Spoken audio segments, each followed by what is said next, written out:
चारधाम यात्रा की तैयारियों को लेकर मुख्य सेवक अलर्ट मोड पर। सीएम धामी ने सचिवालय में यातायात प्रबंधन को लेकर की बैठक, अधिकारियों को दिए निर्देश। मंत्री गणेश जोशी पहुंचे खटीमा, सैनिक सम्मान समारोह की तैयारी का लिया जायजा, मंत्री ने अधिकारियों को दिए निर्देश। देहरादून में शांति व्यवस्था भंग करने वालों पर प्रशासन सख्त, पुलिस ने 6 अभियुक्तों को किया गिरफ्तार, आरोपियों के वाहनों को पुलिस ने किया सीज। श्रीनगर में लगी पुलिस की चौपाल, महिला और साइबर अपराध पर हुई चर्चा, समाजसेवियों ने दिया पुलिस को मदद का भरोसा। और ऋषिकेश में ई रिक्शा रजिस्ट्रेशन पर लगे स्थायी प्रमाण पत्र, ई यूनियन के पदाधिकारियों ने की मांग, एआरटीओ प्रवर्तन रक्षित फंड से क्यों लगा।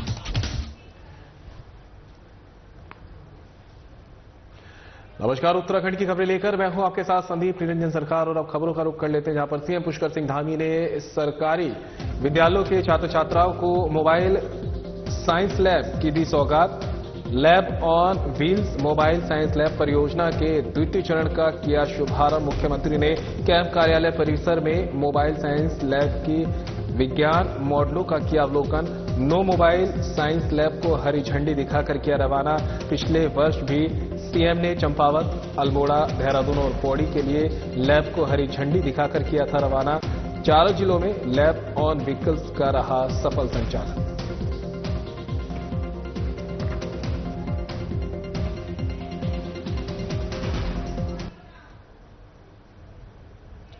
जनपद उधम सिंह नगर के प्रभारी एवं सैनिक कल्याण मंत्री गणेश जोशी खटीमा पहुंचे, जहां उन्होंने 9 अप्रैल को आयोजित होने वाले सैनिक सम्मान समारोह की तैयारियों का जायजा लिया। ये समारोह तराईबीज विकास निगम मैदान खटीमा में आयोजित किया जाएगा। समारोह में सीएम पुष्कर सिंह धामी बतौर मुख्य अतिथि प्रतिभाग करेंगे। मंत्री गणेश जोशी ने कार्यक्रम स्थल पर पहुंचकर अधिकारियों के साथ तैयारियों की समीक्षा की और सभी व्यवस्थाएं समयबद्ध और व्यवस्थित ढंग से पूरी करने के निर्देश दिए। उन्होंने ये सुनिश्चित करने को कहा कि समारोह में किसी प्रकार की कोई कमी न रह जाए। इसके बाद मंत्री जोशी ने बनबसा स्थित एनएचपीसी अतिथि गृह में अधिकारियों के साथ बैठक की और कार्यक्रम को सफलतापूर्वक संपन्न कराने के लिए आवश्यक दिशा निर्देश दिए। बैठक में सुरक्षा व्यवस्थापन, आमंत्रण और अन्य जरूरी व्यवस्थाओं पर विस्तार से चर्चा की गई। हमारे माननीय मुख्यमंत्री जी के स्वर्गीय पूज्य पिताजी शेर सिंह, सूबेदार शेर सिंह जी की पुण्यतिथि है। इस अवसर पर वीर नारियों का, वीर माताओं का, वीर सैनिकों का सम्मान यहाँ पे किया जाएगा। क्योंकि आप जब सेना में थे कई कष्ट आपने किए। अगर आपको जानकारी हो, जो आर्मी में कॉटगार्ड होता है, कॉटगार्ड के बाद एक शीशा लगा रहता है जिसमें आकर जवान अपनी ड्रेस को देखता है, आई एम स्मार्ट। उसकी शुरुआत शेर सिंह जी ने की है और कई बड़े रोचक किस्से उनके जो साथी भारीचंद जी यहाँ पर हैं, उन्होंने हमें बताया इनके बारे में। तो इस अवसर पर ये फैसला किया है, उनकी 5वीं पुण्यतिथि है और सैनिक का सम्मान करना हर देशवासी का कर्तव्य है। और भारतीय जनता पार्टी की चाहे दिल्ली की सरकार हो, चाहे पुष्कर सिंह धामी की उत्तराखंड की सरकार हो, लगातार हम सैनिकों के सम्मान के लिए काम कर रहे हैं। एक विशाल सैन्य धाम देहरादून में लगभग बनकर तैयार हो गया है। 1-1.5 माह के अंदर उसे यहाँ की वीर माताओं को, वीर नारियों को, यहाँ की जनता को हम समर्पित करेंगे। और इसका एक मैं भी जायजा लेने आया हूँ और जहाँ कहीं भी मेरी लोगों से बात हो रही है, एक बहुत अच्छा संदेश पूरे क्षेत्र में है, क्योंकि ये एक सैनिक बहाली क्षेत्र है और लगभग सभी तैयारियां यहाँ पर हमारे अधिकारियों ने पूरी कर ली हैं। और एक मुझे लगता है कि अपेक्षा से अधिक पूर्व सैनिक और लोग यहाँ पर आ रहे हैं। तो वही चारधाम यात्रा की तैयारियों को लेकर मुख्य सेवक अलर्ट मोड पर। चारधाम यात्रा की तैयारियां जोरों पर चल रही है और मुख्य सेवक भी यहां पर अलर्ट मोड पर नजर आ रहे हैं। सीएम धामी ने सचिवालय में यातायात प्रबंधन को लेकर की बैठक, अधिकारियों को दिए निर्देश, सुरक्षित, सुगम और सुव्यवस्थित हो चारधाम यात्रा। यात्रा शुरू होने से पहले सभी व्यवस्थाएं करें दुरुस्त। होटल, धर्मशाला, होमस्टे और अन्य मूलभूत सुविधाओं वाले स्थानों पर हो पार्किंग की व्यवस्था। धामों के दर्शन के लिए स्टॉल मैनेजमेंट सिस्टम को बनाए मजबूत। मार्गों में संवेदनशील स्थानों पर लगाए सीसीटीवी कैमरे। अधिक ट्रैफिक वाले क्षेत्रों की रियल टाइम हो निगरानी। यातायात प्रबंधन की चुनौतियों का सामना करने के लिए हो बेहतर प्लान। यात्रा प्रबंधन में पिछले साल आई समस्याएं की ना हो पुनरावृत्ति। पुलिस और प्रशासन के सोशल मीडिया हैंडल पर यातायात और मौसम की जानकारी, नियमित रहे अपडेट। यात्रा मार्गों पर पार्किंग स्थलों की जानकारी श्रद्धालुओं को गूगल मैप से मिले। सीएम धामी की श्रद्धालुओं से अपील, रजिस्ट्रेशन करने के बाद ही उत्तराखंड की चारधाम यात्रा पर आए। श्रद्धालुओं की सुरक्षा और सुविधा के लिए की गई रजिस्ट्रेशन की व्यवस्था। यात्रा के लिए 60% ऑनलाइन और 40% ऑफलाइन रजिस्ट्रेशन की व्यवस्था। यात्रा संचालन के लिए यात्रा से जुड़े हितधारकों से साथ बनाए समन्वय। हितधारकों के सुझावों को गंभीरता से लें। यात्रा की तैयारियों की जानकारी हितधारकों के साथ करें साझा। चारधाम यात्रा के वैकल्पिक मार्गों को बनाए सुदृढ़।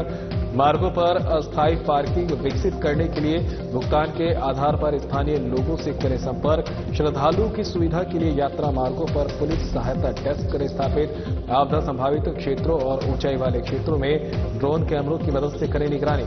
आपदा की दृष्टि से संवेदनशील स्थानों पर आवश्यक उपकरणों की रखे पर्याप्त व्यवस्था।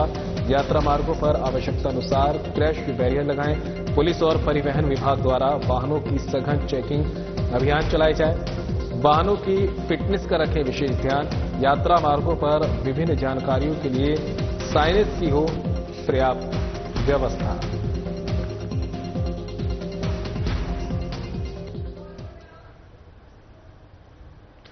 एसएसपी अजय सिंह ने सभी अधीनस्थों को सार्वजनिक स्थलों में हुड़दंग कर शांति व्यवस्था भंग करने वाले व्यक्तियों के विरुद्ध कड़ी वैधानिक कार्रवाई करने के आवश्यक दिशा निर्देश दिए हैं, जिसके चलते दून पुलिस लगातार हुड़दंग और शांति व्यवस्था को भंग करने वालों के विरुद्ध कार्रवाई कर रही है। वहीं राजपुर पुलिस ने सार्वजनिक स्थान पर लड़ाई झगड़ा कर शांति व्यवस्था भंग करने वाले 6 अभियुक्तों को गिरफ्तार किया है। दरअसल राजपुर थाना पुलिस को सूचना मिली कि मसूरी डायवर्शन के पास कुछ व्यक्ति आपस में लड़ाई झगड़ा कर रहे हैं। सूचना पर पुलिस बल मौके पर पहुंचा और दोनों पक्षों के व्यक्तियों को काफी समझाने पर प्रयास किया, पर दोनों पक्ष उत्तेजित होकर लड़ाई झगड़े का प्रयास करने लगे, जिस पर पुलिस ने 6 व्यक्तियों को गिरफ्तार किया। पुलिस ने आरोपियों के वाहनों को भी सीज कर दिया है।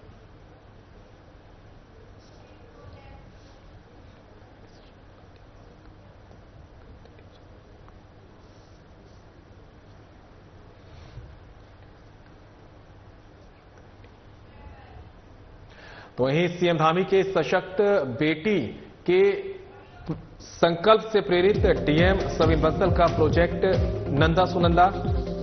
घनघोर अंधेरे रूपी जीवन की कठिनाइयों में आशा की किरण जगाता डीएम का प्रोजेक्ट नंदा सुनंदा संजीवनी का कार्य कर रहा नंदा सुनंदा प्रोजेक्ट बेटियों के सपनों की उड़ान को लग रहे हैं पंख। सशक्त बन रही है बेटियां। 3 लाख से 6 नंदा सुनंदा की पढ़ाई हुई पुनर्जीवित। नंदा सुनंदा बनी बेटियों ने डीएम को दिलाया विश्वास, व्यर्थ नहीं जाएंगे आपके प्रयास, पूर्ण तन्मयता और लगन से करेंगे सपने साकार। बेटियां शिक्षकों के प्रति अपनी ज्वाला को रखे जिंदा, कहना है डीएम का। बेटियां ही हमारे जीवन की देवियां। सशक्तिकरण के लिए शिक्षा सबसे बड़ा और मुख्य टूल। अब तक 25 बालिकाओं को किया लाभान्वित। आगे की पढ़ाई के लिए फंड की जिम्मेदारी हमारी। भविष्य में भी जरूरतमंद बेटियों की उच्च शिक्षा के लिए जिला प्रशासन देगा अपना योगदान।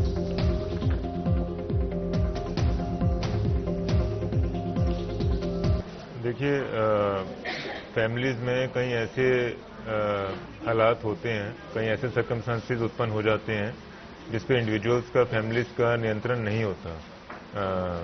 That is a part of fate और डेस्टिनी। पर ऐसे में चलते हुए as human and as administrative wing of the government ये हमारा दायित्व है कि जो ऐसी बालिकाएं हैं जिनकी इकोनॉमिक हार्डशिप्स हैं या कुछ ट्रेजिक सर्कमस्टांसेस हो गए हैं फैमिलीज में, उसके चलते उनकी पढ़ाई ना रुके। जहाँ पे ऑनरेबल सीएम बालिकाओं को और शिक्षा को टॉप प्रायोरिटी पे रखते हैं, तो उसी से प्रेरणा लेते हुए हमारे जनपद में प्रोजेक्ट नंदा सुनंदा शुरू किया गया है। क्योंकि हमारी टीम का ये मानना है कि ऐसी जो सर्कमस्टांसेस से इम्पेक्टेड बालिकाएं हैं जिनको पढ़ाई छोड़नी पड़ गई बीच में, चाहे स्कूल की या कॉलेज की या पोस्ट ग्रेजुएशन की, तो रियलिटी में हमारे वास्तविक जीवन की नंदा सुनंदा देवियां यही बालिकाएं हैं। और जैसे हम देवियों को पूजते हैं, तो इन बालिकाओं को यदि हम किसी भी तरह से सपोर्ट कर पाते हैं कि उनकी एजुकेशन को हम रिज्यूम करवा पाते हैं, वही it's a kind of worship only. So इसी कवायद के चलते लगभग 26 बालिकाएं आज अपनी पढ़ाई रिज्यूम कर चुकी हैं। और जो मोबिलाइजेशन ऑफ फंड्स है, वो अपने हम CSR चैनल से या फिर जो हमारी प्रचलित गवर्नमेंट ऑफ इंडिया की स्कीम्स हैं उनको ट्वीक करते हुए, या हमारे राइफल क्लब से, उन सब जगहों से फंड्स को एग्रीगेट किया जा रहा है, ताकि इनके एजुकेशन स्ट्रीम में फाइनेंशियल हार्डशिप बाधा ना बने। सर, अभी देखा जाए जनपद पौड़ी के SSP लोकेश्वर सिंह के निर्देश पर श्रीनगर में चौपाल कार्यक्रम का आयोजन किया गया, जिसमें क्षेत्र के तमाम समाजसेवी और जागरूक नागरिक शामिल हुए। CO अनुज कुमार ने इस चौपाल कार्यक्रम में शिरकत की और उन्होंने समाजसेवियों से क्राइम के ग्राफ को कम करने के लिए मदद मांगी। समाजसेवियों ने पुलिस को हर संभव मदद का भरोसा दिया है। CO अनुज कुमार ने बताया कि चौपाल कार्यक्रम में समाजसेवियों और जागरूक नागरिकों से महिला और साइबर अपराध पर गहन चर्चा की गई है। इसके अलावा शहर में नशे की रोकथाम पर भी विचार विमर्श हुआ है। चौपाल में लोगों ने अपने क्षेत्र में बिकने वाले नशे की सूचना समय समय पर पुलिस को देने का भरोसा दिया है, जिससे पुलिस नशा तस्करों को गिरफ्तार कर सलाखों के पीछे भेज सके और नशे की लत में पड़ चुके लोगों को काउंसलिंग देकर उन्हें जीवन की मुख्य धारा से जोड़ने का प्रयास कर सके। इसके अलावा साइबर अपराधियों से बचने के टिप्स लोगों को दिए गए हैं।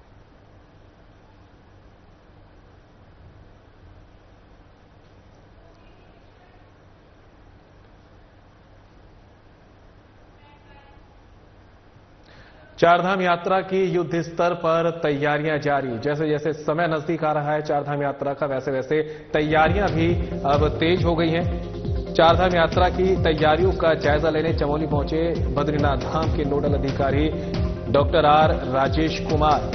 कमेड़ा से लेकर बद्रीनाथ तक के यात्रा मार्ग का किया स्थलीय निरीक्षण, सड़कों, स्वास्थ्य केंद्रों, पार्किंग स्थलों और आपदा प्रबंधन व्यवस्था का लिया जायजा।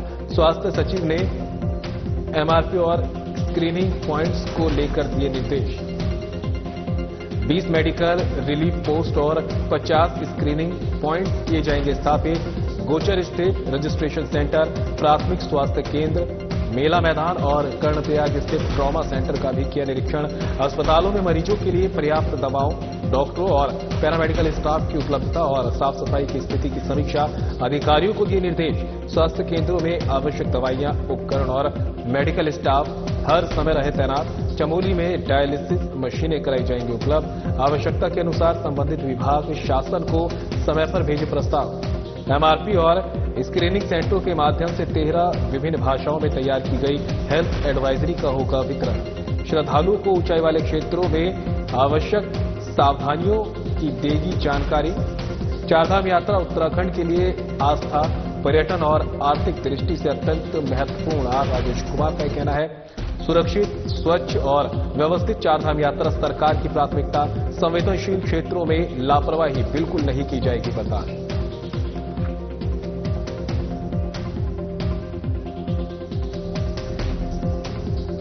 यहाँ पे नंदप्रयाग में हम लोग खड़े हैं। यहाँ पे भी एक बहुत बड़ा स्लाइड जो है, पिछली बार भी यहाँ पे काफी डिब्री, मलबा वगैरह आया था, जिसकी वजह से जो है यात्रा मार्ग जो है अवरुद्ध हुआ था।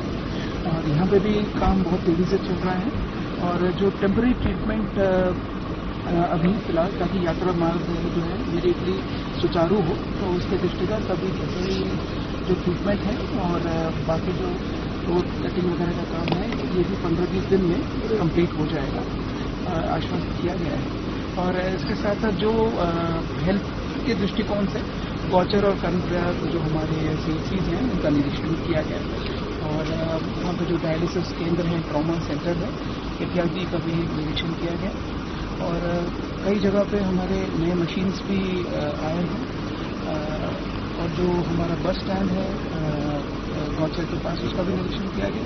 इस बार ये इंस्ट्रक्शन दिए गए हैं कि जितने भी यात्री आते हैं बसेस जितने भी पार्क होते हैं वहीं पे हम लोग स्क्रीनिंग सेंटर्स बना देंगे ताकि तीरथ नगरी में लगातार बढ़ रही ई रिक्शा और ई ऑटो की संख्या शहर की ट्रैफिक व्यवस्था को बिगाड़ रही है। इसलिए अब ई रिक्शा और ई ऑटो के रजिस्ट्रेशन के लिए स्थायी निवास प्रमाण पत्र जरूरी करने की मांग उठी है। बता दें कि सहायक संभागीय परिवहन विभाग कार्यालय में आज ई ऑटो यूनियन से जुड़े दर्जनों पदाधिकारी पहुंचे, जहां उन्होंने एआरटीओ प्रवर्तन रश्मि पंत से मुलाकात की।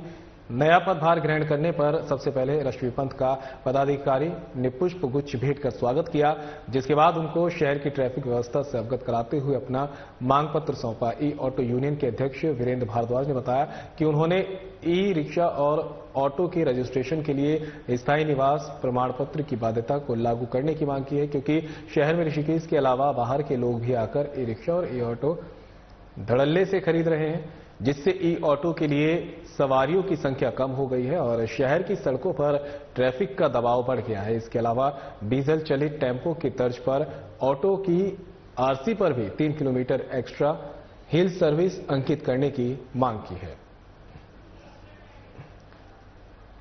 तो तीर्थ नगरी में लगातार जिस तरह से ई रिक्शा और ई ऑटो की संख्या बढ़ती जा रही है, वो शहर की ट्रैफिक व्यवस्था को पूरी तरह से बिगाड़ रही है। इसलिए अब ई रिक्शा और ई ऑटो के रजिस्ट्रेशन के लिए स्थायी निवास प्रमाण पत्र जरूरी करने की मांग उठाई गई है। बता दें कि सहायक संभागीय परिवहन विभाग कार्यालय में आज ई ऑटो यूनियन से जुड़े दर्जनों पदाधिकारी पहुंचे, जहां उन्होंने एआरटीओ प्रवर्तन रश्मि पंत से मुलाकात की। नया पदभार ग्रहण करने पर सबसे पहले तो रश्मि पंत को पदाधिकारियों ने पुष्पगुच्छ भेंट किया, जिसके बाद उन्होंने शहर की ट्रैफिक व्यवस्था से अवगत कराते हुए अपना मांग पत्र सौंपा।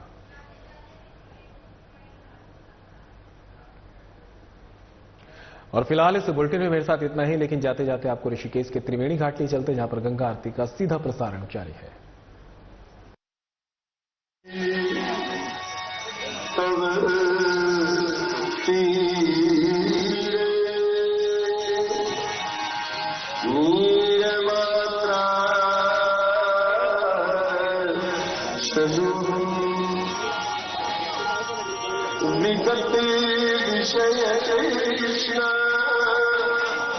कृष्ण कृष्ण सकल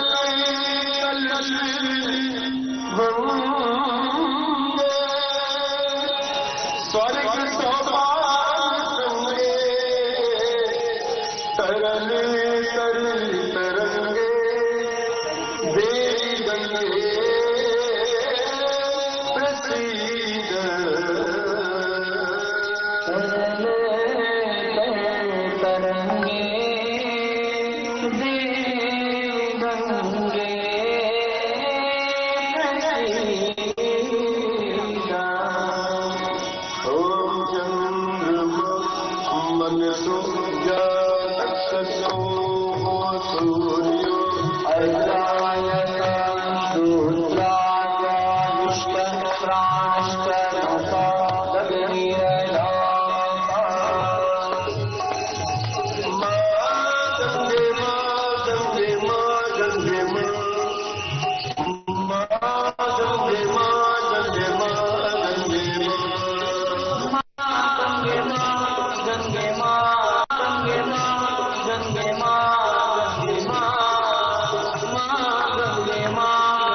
दुखी त्रास मिटा करे हमने कष्ट मिटा परम गति पाना।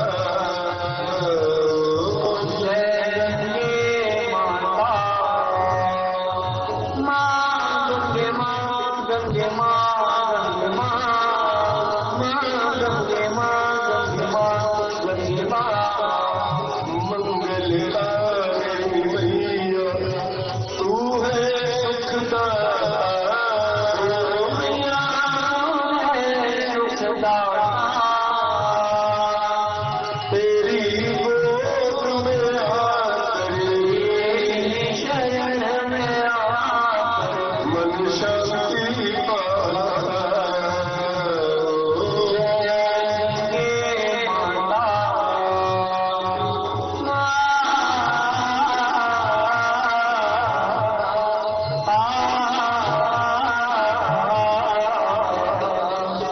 ब्रह्म स्वरूपी मैया जो तुमको ध्याता मैया तुमको ध्याता तेरी दया से सोचन तेरी कृपा से सोचन सदगति है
यत्र पूर्वे साप्या संति देवा ओ राजाधिराजाय प्रसन्न सारिणे नमो मजम्ने श्रवणाय पुरमहे तमे काम कामायमयम् कामेश्वरो मे श्रवणो दधातु कुबीराय श्रवणाय महाराजाय नमः। ओम योगा पुष्पंदेगा पुष्पमान पशुमान् भवति चंद्रमा पुष्पम् पुष्पवान् पशुमान्